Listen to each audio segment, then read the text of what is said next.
Jadi Alkitab ini Bapak Ibu saling terkait satu dengan yang lain.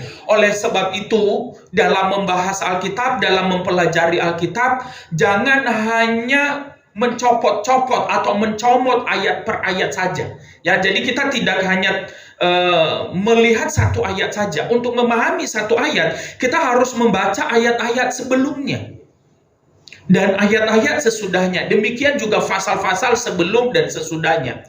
Sebab kalau kita memisah-misahkan itu, maka akan timbul pemahaman yang berbeda. Akan timbul pemahaman yang berbeda. Ada di dalam media sosial, Bapak Ibu, ada orang-orang yang berusaha memahami firman Tuhan. Contoh ya, tentang kebangkitan Yesus. Ya, tentang kebangkitan Yesus di dalam 1 Korintus pasal 15. Ya, dikatakan bahwa Alkitab ragu tentang kebangkitan Yesus dengan kalimat yang mengatakan seandainya Yesus tidak dibangkitkan dari antara orang mati. Ya. Jadi ini kata ini seandainya Yesus tidak dibangkitkan. Lalu diartikan, diterjemahkan bahwa itu menunjukkan bahwa Alkitab ragu bahwa Yesus sudah bangkit. Kalau hanya membaca ayat itu, bisa saja itu benar bahwa ada keraguan. Tetapi kalau kita membaca ayat sebelum dan sesudahnya, maka menjadi jelas apa arti ayat itu. Ya, jadi arti itu, ayat itu mengatakan bahwa kalau Yesus tidak bangkit, maka sia-sialah kepercayaan kamu. Itu kata Alkitab. Tetapi ayat selanjutnya, tetapi yang benar adalah Kristus telah bangkit dari antara orang mati. Jadi di situ dia mengatakan kalau Yesus tidak bangkit, maka percuma orang yang percaya kepada Yesus. Sebab Yesus tidak bangkit. Percuma orang beriman kepada Yesus kalau Yesus tidak bangkit.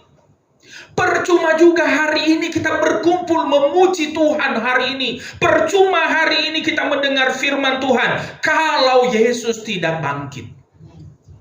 Tetapi yang benar adalah Yesus telah bangkit dari antara orang mati.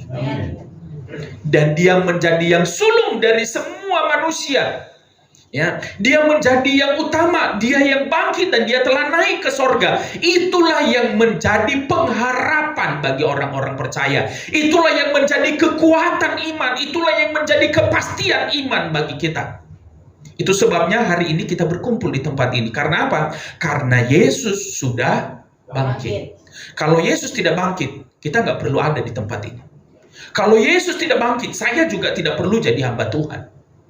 Tetapi karena Yesus telah bangkitlah, maka hari ini kita ada di ruangan ini. Karena Yesus sudah bangkitlah, maka saya juga menjadi hamba Tuhan. Sebab karena kebangkitan Kristus itu memberi pengharapan. Kebangkitan Yesus memberikan kepastian hidup bagi orang-orang yang percaya kepadanya. Itu sebabnya ia berkata, berbahagialah kamu yang percaya kepadaku. Aku adalah kebangkitan dan hidup.